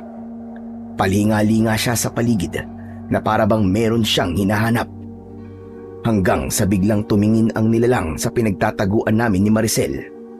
Malakas siyang sumigaw at tumakbo siya papunta sa amin. Inutusan ko si Maricel na tumakbo at sabay kaming tumayo at tumakbo ng napakabilis. Diyos ko! Anong klaseng halimaw ba yon? Hindi ko alam. Ngayon lang ako nakakita ng ganong kapangit na nilalang. Ramdam ko na nakasunod pa rin sa amin ang nilalang na yon. Nang lumingon ako, ay napasigaw ako dahil abot kamay na kami ng halimaw. Susunggaban na sana kami ng halimaw, pero isang halimaw pa ang biglang dumating at sinunggaban niya ang halimaw na humahabol sa amin ni Maricel. Walang ibang nasa isip ko kundi ang makauwi kami sa bahay, kaya hindi ko na inalam pa kung ano ang nangyayari sa dalawang halimaw. Tuloy-tuloy lang kami sa pagtakbo at tila himala na nagawa naming makalabas sa gubat. Mula roon ay naging madali na para sa amin ang pagtukoy sa daan pauwi sa bahay. Nang makarating kami sa bahay, ay malakas at sunod-sunod akong kumatok sa pinto. Si tatay ang nagbukas sa amin at nagmamadali kaming pumasok. Habol namin ni Maricel ang aming paghinga. Saan kayo galing? At ngayon lang kayo umuwi? Tay, hindi po kayo maniniwala sa sasabihin ko sa inyo. Pero may humabol po sa aming halimaw. Nakakatakot po ang itsura niya. Ano bang halimaw ang sinasabi mo? Sandali, tay. Si nanay, nasan po siya? Nasa labas pa siya. Dahil hinahanap niya kayo. Delikado po sa labas. Baka makasalubong po ni nanay yung halimaw. Kailangan po nating hanapin si nanay, tay. Biglang bumukas ang pinto at pumasok si nanay. Seryoso ang mukha niya. Nagpasalamat ako sa Diyos dahil ligtas siya. Hindi niyo na ako kailangang hanapin. Dahil nandito na ako. Gusto ko. Maraming salamat po at ligtas kayo, Nay. Nay, may halimaw pong humabol sa amin ni Maricel sa gubat. Mabuti na lang po't nakatakas kami sa kanya. Pero nagawa namin makatakas kasi bigla po siyang sinugaban ng isa pang halimaw. Halimaw? Ang ibig mo ba sabihin aswang? Lusing, huwag mo akong pigilan, Arman. Kailangan nang malaman ng anak mo ang katotohanan para makapag-ingat sila ni Maricel. Teka, ano pong aswang ang sinabi niyo kanina, Nay? Yung halimaw na humabol sa inyo, isa yung aswang. May aswang dito sa baryo natin at yun ang dahilan kung bakit hindi namin kayo pinapalabas tuwing gabi. Bakit naman ngayon niyo lang po sinabi? Kung alam po namin na may aswang dito, hindi na po sana kami nagpagabi sa burol. Sinabi ko na sa inyo ang dapat niyong gawin. Pero kayo tong hindi marunong sumunod. Tignan niyo ang nangyari sa inyo ngayon. Muntik na kayong patayin ng aswang na yon. Pasensya na po talaga, Nay, Tay. Hayaan niyo po. At hindi na po kami magpapagabi sa labas. Tumingin ako kay Maricel. Napansin ko na namumutla siya at hindi pa rin nawala ang panginginig ng kanyang katawan. May pag-aalalang hinawakan ko ang braso niya. Ayos ka lang ba, babe? Kumusta ang pakiramdam mo? Okay lang ako. Napagod lang ako sa pagtakbo natin kanina. Ang mabuti pa ay magpahinga na kayo. At sana ay maging aral na sa inyong dalawa nangyari. Siguro naman ay hindi nyo na kami kikwestiyonin kung bakit hindi namin kayo pinapayagan na lumabas tuwing gabi. Opo, Tay. Naiintindihan na po namin. Matapos ang nakakatakot na pangyayaring yon, ay nagtungo na kami ni Maricel sa kwarto. Naunang humiga si Maricel habang ako ay nakaupo sa tabi niya. Panay ang haplos ko sa kamay niya para kahit papano ay kumalma siya. Hindi ako makapaniwala. Natotoo pala talaga ang mga aswang. Ang akala ko dati ay gawa-gawa lamang sila. Edmond, natatakot ako. Ano kaya kung umalis na tayo rito? Bumalik na tayo sa Maynila. Baka kasi kung ano pang mangyari sa atin dito. Hindi ko pwedeng iwanan ng pamilya ko rito habang alam ko na may aswang dito na pwedeng maging dahilan para mapahamak sila, babe. Ang gusto ko ngayon ay isama na sila sa Maynila para maging kampante ako. Pero ikaw na rin ang nagsabi na ayaw nilang umalis dito, di ba? Pipilitin ko sila. Ipapaintindi ko sa kanila na hindi na sila pwedeng manatili pa rito. Bala na. Siguro naman ay maiintindihan nila ako. Pero alam kong natatakot ka, babe. Naiintindihan kita kasi kahit ako takot din. Ganito na lang, bukas ng umaga ay ihahatid kita sa pier para makasakay ka na ng barko. Eh ikaw, huwag mong sabihin na magpapaiwan ka rito. Oo, babe. Kailangan eh. Kakausapin ko pa kasi sila nanay at tatay. Kailangan ko pa silang kumbinsihin na sumama sa akin sa Maynila. Ayoko. Hindi ako aalis dito nang di ka kasama. Sa tingin mo ba ay makakampante ako sa Maynila habang alam ko na nasa panganib ang buhay mo rito? Kung hindi ka aalis, ay hindi rin ako aalis. Pero isipin mo naman ang batang dinadala mo, babe. Malaki ang tsansang ikaw ang pag-initan ng mga aswang dahil buntis ka. Sa pagkakaalam ko kasi, ay gustong-gusto ng mga aswang na biktimay ng mga buntis dahil sa sanggol na nasa kanilang sinapupunan. May tiwala ako sa'yo. Alam kong poprotektahan mo ko at ang anak natin. Basta, dito lang ako at magkasama tayong aalis dito. Alam ko na kahit na anong sabihin ko kay Maricel, ay hindi na magbabago ang isip niya. Nakita ko sa mga mata niya na desidido siyang manatili sa baryo namin kahit meron dong malaking banta ng panganib. Wala na akong nagawa kundi ang mangako sa sarili ko na gagawin ko ang lahat para protektahan si Maricel at ang magiging anak namin. Nang sumunod na araw, naisipan ko na sabihin sa mga magulang ko ang plano kong isama sila sa Maynila. Ngunit bago ko pa masabi yun, ay naunahan na ako ni tatay na magsalita. Ngayong alam nyo na ang nangyayari rito, mas makabubuti na umalis na kayo. Bumalik na kayong dalawa sa Maynila ngayon. Pasensya na po, tay. Pero hindi po kami aalis ni Maricel nang hindi kayo kasama. Hindi na po ligtas ang lugar na to para sa ating lahat. Hindi ba't sinabi ko na sa'yo na hindi kami aalis sa lugar na ito? Bilang tatay mo ay inuutusan kitang sundin ako sa pagkakataong ito. At bilang anak nyo, ay hindi ko naman po kayo pwedeng pabayaan. Kaya ang gusto ko ay sumama kayo sa amin ni Maricel paalis ng lugar na to, tay. Isipin niyo po ang pwedeng mangyari sa inyo, lalo na kay OG. Wala po tayong laban sa mga aswang. Sanay na kami sa buhay namin dito simula nung nagkaroon ng aswang dito. Huwag mo kaming alalahanin dahil kaya naming protektahan ang aming mga sarili. Hindi ko alam kung bakit mas pinipili niyo pa rin manatili sa lugar na to. Kahit alam niyong delikado na sa ngayon. Sa tingin niyo po ba, ay matatahimik ako sa Maynila? Habang alam ko na gabi-gabi ay maaaring may masamang mangyari sa inyo? Hindi po kami aalis ni Maricel nang hindi kayo kasama. Naputol ang aming pag-uusap nang may narinig kaming boses ng isang matandang babae sa labas ng bahay. Tinawag nun sina nanay at tatay. Napansin ko ang pagbakas ng takot sa mukha nilang dalawa. Sinabi ni tatay na siya na ang lalabas. Tumayo siya at saka siya lumabas ng bahay. Nagtaka ko sa naging reaksyon ng mga magulang ko. Kaya sinundan ko si tatay sa labas. Doon ay nakita ko ang isang matandang babae na kausap niya. Mahaba ang puting buhok ng matanda na umaabot sa bewang nito. Malalaki ang kanyang mga mata na parabang palaging naninindak. Hindi ko naririnig ang pinag-uusapan nila pero bakas sa mukha ni tatay ang pagkabahala. Maya-maya pa ay pumasok silang dalawa sa bahay. Umupo ang matandang babae at napansin ko na titig siya kay Maricel. Ang babaeng yon, buntis siya. Tama ba ako? Nagkakamali ka.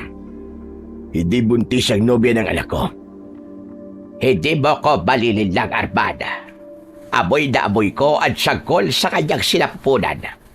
Isang buhay na unti-unti nabubuo sa loob ng kanyang katawan. Napakatagal ko nang naghihintay ng isang inosenteng buhay na maaari nating gamitin sa gabi ng pag-aalay. Lubayan mo ang pamilya ko, Agapita. At sa tingin mo ba, ay magagawa mo kung pigilan sa kung anong gusto ko?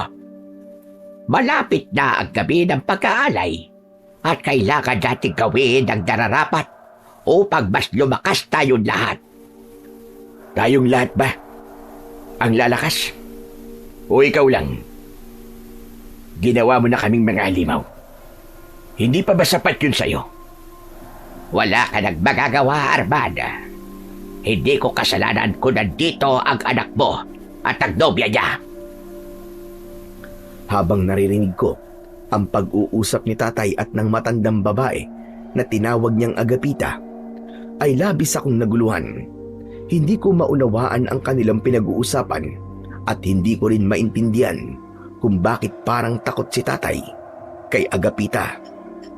Maya-maya pa ay tumayo na si Agapita at lumapit siya kay Maricel. Ngumiti siya at lumabas ang mga ngipin niyang halos nabubulok na lahat. Bumakas ang takot sa muka ni Maricel. Hindi ba't tapa ako, Iding? Buntis ka. Mga 4 o 5 buwan na. Tama po kayo. Maaari ko bang hawakan ang tiyan mo? Gusto ko lang maramdaman ng sagol sa loob ng katawan mo. Umangat ang kamay ni Agapita para hawakan ang tiyan ni Maricel. Hindi nakagalaw si Maricel dahil parang natakot siya. Ngunit bago pa dumampi ang palad ni Agapita sa tiyan ng nobya ko, ay pinigilan na yon ng nanay ko. Hinawakan niya ang kamay ng matandang babae. Hindi mo pwedeng hawakan ng isang tao nang walang pahintulot niya. Pero nagpaalam naman ako. Narinig mo ba siyang sumagot na pwede mo siyang hawakan? Hindi naman. Hindi ba?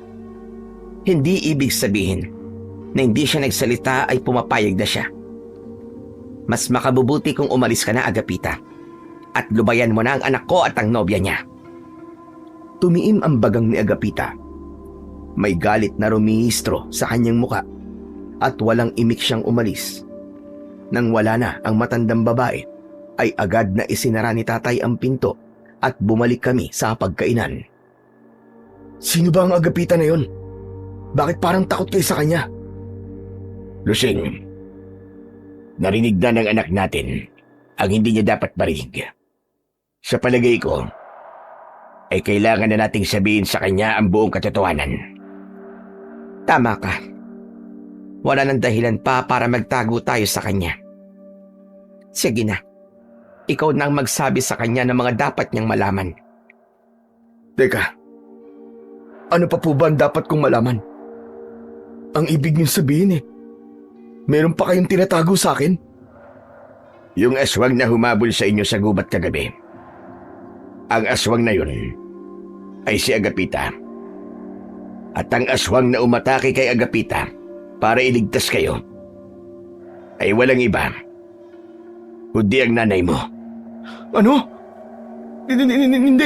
Hindi totoo yan.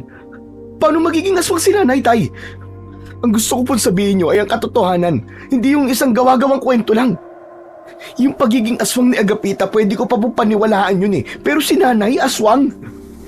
Hindi ko po paniniwalaan yan.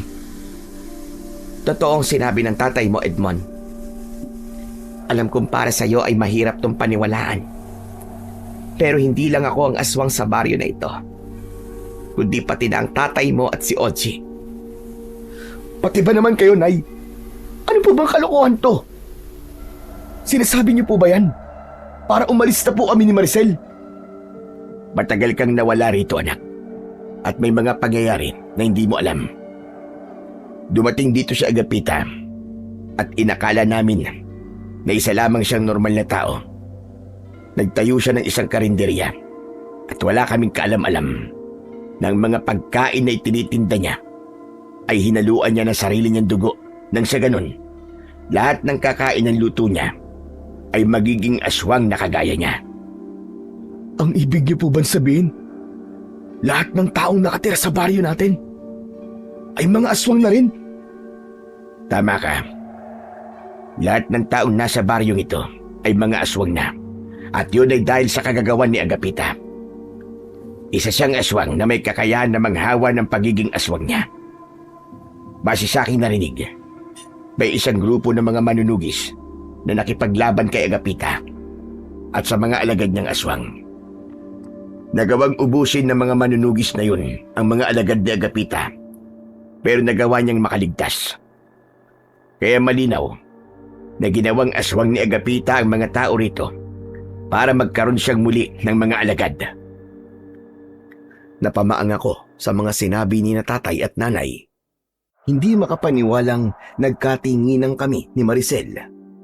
Alam namin na hindi nagbibiro o nagsisinungaling ang mga magulang ko sa pagkakataon na yon. Ngayon naiintindihan ko na. Kaya hindi niyo kami pinapalabas ng kwarto tuwing gabi ay dahil sa ayaw niyong makita namin sa ganung oras ay nagiging aswang kayo. Pero may pag-asa pa po ba para mawala pong pagiging aswang niyo at bumalik kayo sa normal na tao? Sa ngayon, ay wala pa kaming alam na solusyon. Pero hindi kami nawawalan ng pag-asa na mawawala ang pagiging aswang namin. Lalo na, at hindi naman kami kumakain ng tao. Kapag kasi kumain kami ng tao, ay tuluyan ng magiging ganap ang pagiging aswang namin. At wala ng paraan para maalis yun sa amin. Pero may itatanong ako. Tama ba sinabi ni Agapita na buntis si Maricel? Opo. 4 na buwan na po siyang buntis. Kaya mas makakabuti na umalis na kayo dito ni Maricel. Malapit na ang gabi ng pag-aalay at isang sanggol na nasa sinapupunan ang inaalay sa gabing yun. Mainit ang mata ni Agapita kay Maricel dahil buntis siya. Edmond, ang anak natin. Huwag ka mag-alala, babe. Dahil hindi ako papayag na gawing alay ng Agapita na yon ang anak natin. Naitay, Umalis na po tayo ngayon dito. Doon na po tayo tumira sa Maynila. Siguro naman ay hindi na tayo masusundan doon ni Agapita. Hindi na kami maaaring manirahan sa lugar kung saan maraming tao, anak. Gabi-gabi kaming nagiging aswang at hindi malabo na malaman ng mga tao kung ano kami. Alam mo naman kung anong ginagawa ng mga tao sa mga aswang, hindi ba? Papatayin nila kami doon. Pero hindi pa po kami pwedeng umalis nang hindi kayo kasama. Paano kung pag-initan po kayo ni Agapita kapag nalaman niyang hinayaan niyo kaming umalis ni Maricel? Mas mabuti pa nga gano'n talaga mangyari. Para mabura na kami sa mundo. Hindi namin gustong mabuhay ng ganito gabi-gabi. At kailangan naming magpunta sa gubat para lamang pumatay ng mga ligaw na hayop. Ang importante, anak, ay makaalis na kayo ni Maricel dito ng ligtas. Hindi, tay. Hindi po kami aalis nang hindi ko kayo kasama. Meron po akong naisip na maaaring solusyon para mawala ang pagiging aswang ninyo. Si Agapita ang dahilan kung bakit kayo naging aswang. Kaya maaaring siya rin na maging sagot para bumalik kayo sa pagiging normal na tao. Anong ibig mo sabihin, anak? Hindi kaya kapag nagawa natin patayin si Agapita, ay mawawala rin ang pagiging aswang ninyo? Hindi ko alam. Wala pang sumusubok sa amin na gawin ang bagay na yan. Dahil pakiramdam namin ay makapangyarihan si Agapita. Para sa amin, ay siya ang aming pinuno. Dahil siya ang dahilan kung bakit kami naging aswang ngayon. Hindi porke nagawa niya kayong mga aswang, ay makapangyarihan na siya. Kung totoong makapangyarihan at malakas siya, hindi niya kailangan ng mga alagad. Kung magtutulong-tulong po tayo, malaki ang posibilidad na mapapatay natin si Agapita at baka yung pa maging dahilan para mawala ang pagiging aswang ninyo. Tay, subukan lang po natin. Kung hindi man mawala ang pagiging aswang nyo, kahit wala na si Agapita, ay mas mabuti pa rin yun para mamuhay kayo rito nang wala kayong kinakatakutan. Hinawakan ko ang kamay ng tatay ko at diretso ko siyang tinignan sa kanyang mga mata. Ipinaramdam ko sa kanya, ang kailangan naming gawin ay ang magkaisa para matalo namin ang kasamaang bumabalot sa aming baryo. At kahit nalaman kong aswang na ang aking pamilya, ay hindi ako nakaramdam ng takot sa kanila. Sigurado ko na hindi nila kami sasaktan ni Maricel dahil sa kabila ng pagiging aswang nila ay nangingibabaw pa rin ang pagmamahal sa kanilang mga puso. Kinagabihan ay naging handa ako dahil may kutob ako na darating si Agapita para kunin si Maricel. Habang nasa kwarto kami ni Maricel ay isang itak ang nakapatong sa maliit na lamesa para kung sakaling kailanganin namin yon ay madali ko yung makukuha. Hanggang sa dumating na nga ang aming kinatatakutan. Mula sa labas ng bahay ay narinig namin ang pagtawag ni Agapita kina nanay at tatay. Sumilip kami ni Maricel sa bintana at kinilabutan ako dahil hindi lang si Agapita ang naroroon, kundi naroroon din ang iba pang mga aswang sa baryong yon. Lahat sila ay sobrang nakakatakot ang mga itsura. Sina nanay at tatay ang humarap kina Agapita. Nasaan na ang nobya ng anak niyo? Ibigay niyo siya sa akin. Wala na sila rito. Umalis na sila kaninang umaga. Hindi niyo ako maluloko. Naaamoy ko siya. Nandiyan siya sa loob ng inyong bahay. Huwag niyo akong pilitin na gumamit ng dahas. Kung ayaw ninyong magkagulo tayo rito, ibigay niyo na siya sa akin hanggang kaya ko pang magtimpe. Hindi mo siya makukuha, Agapita.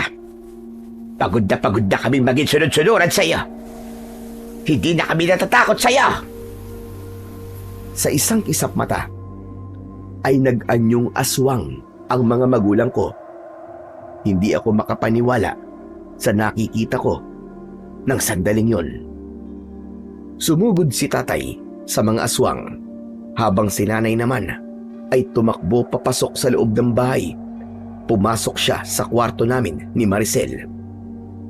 Tumakas na kayo. Dumaan kayo sa gubat. May daan doon papunta sa kabilang baryo. Oje, samahan mo ang kapatid mo at si Maricel. Ituro mo sa kanila ang daan sa gubat. Magmadali kayo. Pero, paano po kayo ni tatay? Huwag mo na kaming isipin, anak. Kaya namin ang mga sarili namin. Tumakas na kayo. Bilisan nyo na, nagmamakaawa ko sa inyo. Labag man sa kalooban ko, naiwanan ang mga magulang ko, ay inisip ko pa rin si Maricel at ang anak namin. Kaya, nang muling lumabas si nanay, ay hindi na kami nagsayang pa ng oras.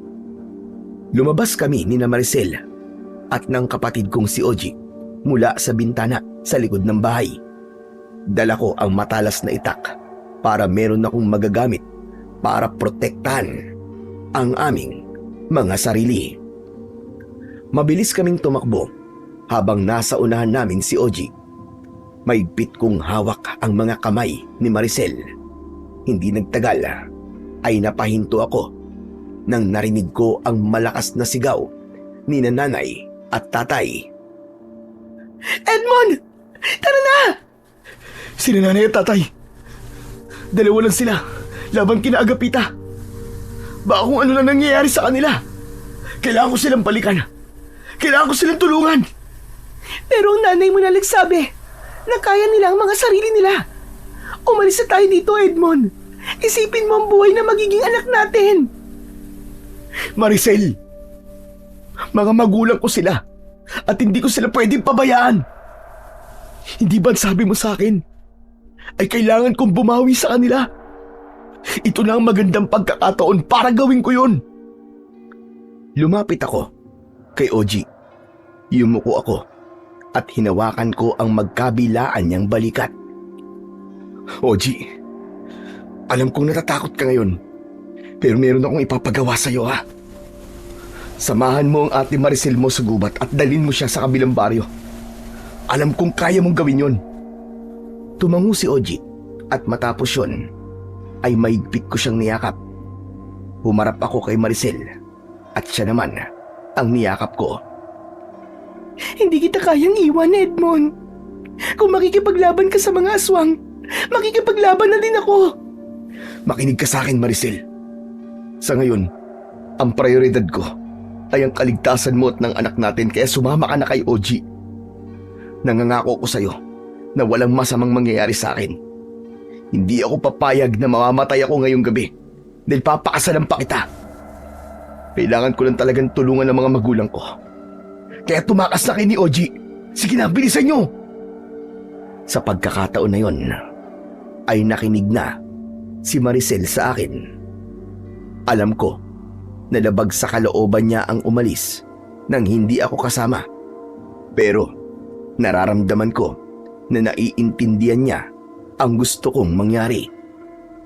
Nang sumama na si Maricel sa kapatid kong si Oji, ay mabilis akong tumakbo pabalik kina nanay at tatay. Ngunit 2 aswang ang sumalubong sa akin na sigurado kong inutusan ni Agapita na sundan si Maricel. Mga hayop kayo! Hindi ako natatakot sa inyo! At hindi ako papayag na makuha niyo si Maricel at ang anak ko! Dadaan muna kayo sa ibabaw ng bangkay ko! Sabay na umatake ang 2 aswang. Nang sandaling yon ay nag-aapoy na ang puso ko sa kagustuhan na maging ligtas ang mga mahal ko sa buhay. Kahit wala akong kaalaman sa pakikipaglaban, ay ginawa ko ang lahat para matalo ang 2 aswang. Sinunggaban ako ng isang aswang, pero sinalubong ko siya ng taga sa ibabaw ng kanyang ulo, habang ang isa namang aswang ay sinaksak ko sa leeg na agad niyang ikinamatay. Ang aswang na tinaga ko sa ulo ay buhay pa at hindi ko naiwasan ang pagkalmot niya sa aking dibdib. Pero mabilis kong itinarak ang itak sa tapat mismo ng puso niya na naging dahilan ng kanyang kamatayan. Nagpatuloy ako sa pagtakbo papunta sa mga magulang ko. Umasa ako na hindi pa huli ang lahat para iligtas ko sila mula kay Agapita at sa iba pang mga aswang. Nang nakarating na ako sa harapan ng aming bahay, ay nagulantang ako sa aking nakita. Nakahandusay sa lupa sina nanay at tatay. Kapwa sila duguan habang nasa harapan nila ang aswang na si Agapita. Susugod sana sa akin ang mga aswang pero pinigilan sila ni Agapita. Edmond!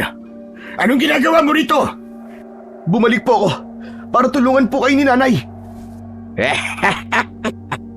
Napakabuti mo palang anak.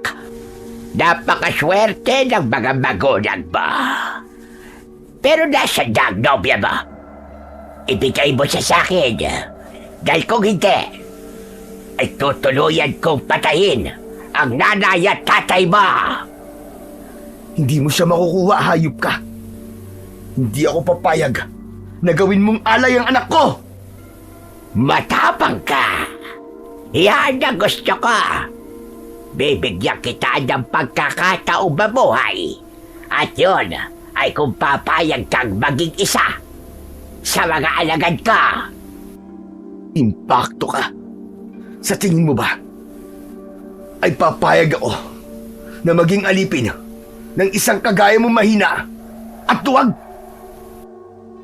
Sino ang tinatawag mo duwag at mahina?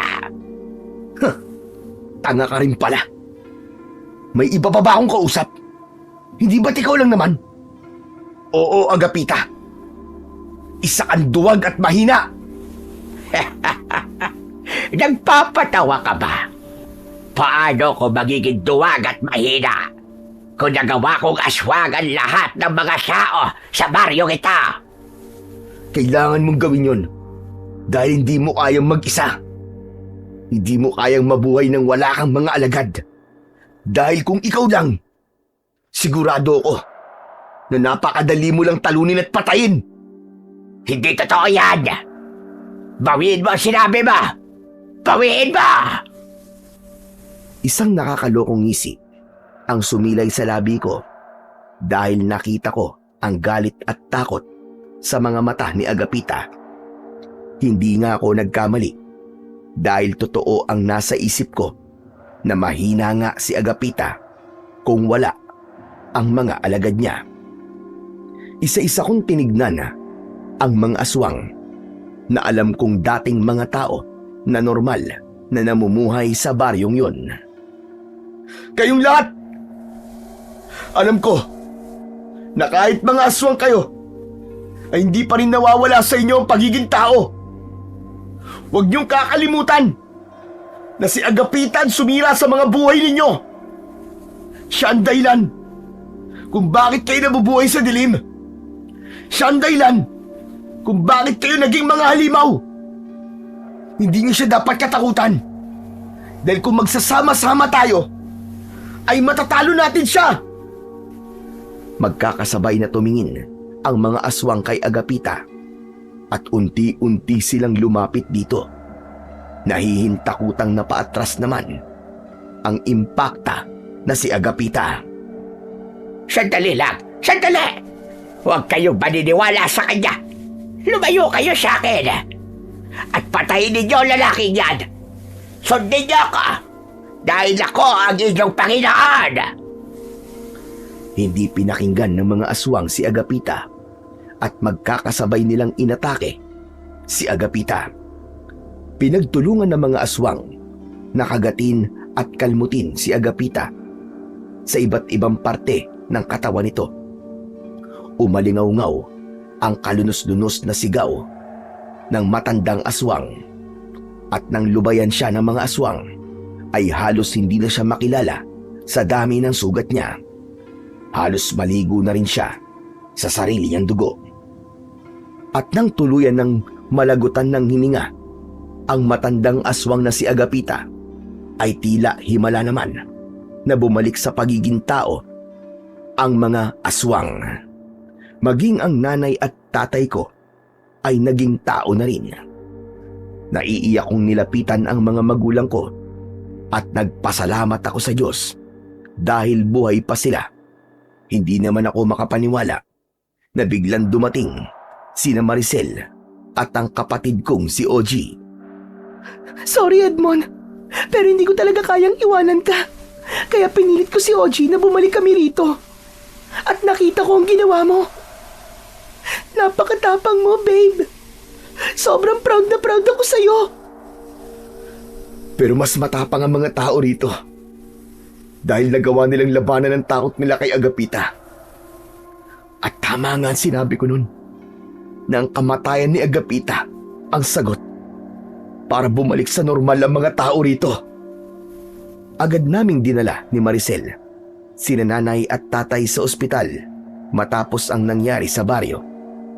Ilang araw kaming naghintay at nagbantay sa kanila hanggang sa tuluyan na silang gumaling at ligtas silang nakalabas ng ospital. Pagbalik namin sa baryo, ay maraming tao ang lumapit sa akin at nagpasalamat dahil ayon sa kanila ay ako ang dahilan kung bakit bumalik sila sa pagiging tao.